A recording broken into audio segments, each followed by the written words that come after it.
айыптама деп ән шырқаған бұл топты зиялы қауым керісінше айыптап жатыр. Ордадағы балалардың шығарған бір группасы. Шаштарын бояп алып, сырға тағып алып. Ринат Заитовтың өжет ақын екені баршаға аян. Небір азулы ағаларға ойын еркін айтатын айтыскер үшін шоу-бизнеске сын айту түк емес. Осы топты шығарған ордалық жігітте мұны біле.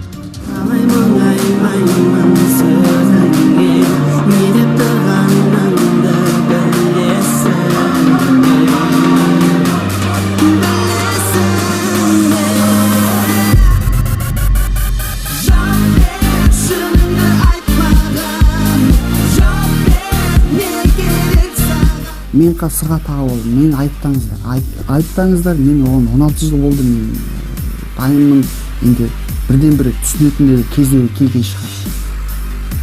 Бірақ сіз маған қарайсыз, мен кіммін? Мен бухгалтермін ба? Мен түріме қараңыз, мен юристпін ба?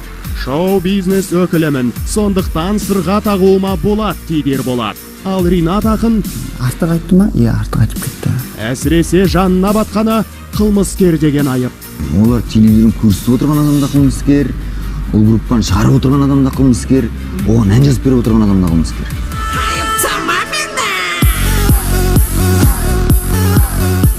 Сол біздің жастарымыз. Сол ана егемендік алғаннан кейін өсіп, буыны қатайып, міне қазір 18-19 балалардың таңдауы, әлемдік таңдауы. Түсінемін, заман деп айтатын шығар. Бірақ оның ар жағында модаға қарағай шықты екен деп қайын қарағай болып кетпейді ғой. Сол секілді әрбір ұлттың өзіне тән болмысы бар, өзіне тән әндері бар. Қазір кейде қынжыламын. Ана Корея мемлекетіне барып, жүйесін алды. Сол секілді әрбір ұлттың өзіне тән болмысы бар, өзіне тән әндері бар. Ел аузындағы дауға басқа жұлдыздар да немқұрайлы қарай алмайды. Шыннан де маған ұнамайды. Боянып, қызша боянып, сырға тағып, шаштарын қызылға, жасылға бояған жігіттерді өз басым ұнатпаймын. Айтпашы өкпеңді, саған жетпейді. Жас болғаннан кейін ол әрине кішкене тыс жүрген ұнатады бәрі. Ерекше болғысы келеді. Жастың жігерлі болады олар. Іздейді бір нәрсені. Амбиция болады. Ринаттың қынжылатыны да осы.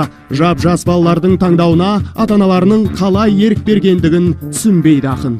Сен таң қалам да, сондай балалардың, сондай әншілердің ата-анасы қайда қарап отыр, айналасы қайда қарап отыр. 2,5 жыл бұрын әр баланың әке-шешесімен кездесіп, оларға түсіндіріп, қандай сөздер болатындығын да айтып қоямыз. Сондықтан да біз дайынбыз.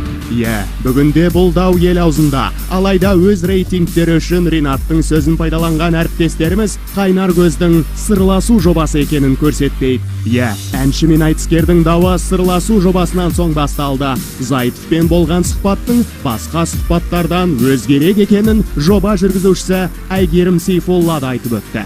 Осы уақытқа дейін мысалы Тоқтар Серіков келген кезде студияға анау аулары салбырап, құлақтарында сырға тағып жүрген жігіттерді көрген кезде жиіркенем, бір солардан сасық иіс шығып тұрған сияқты деп айтқан болатын. Мысалы пікірім, бірақ ол кісі атын атаған жоқ.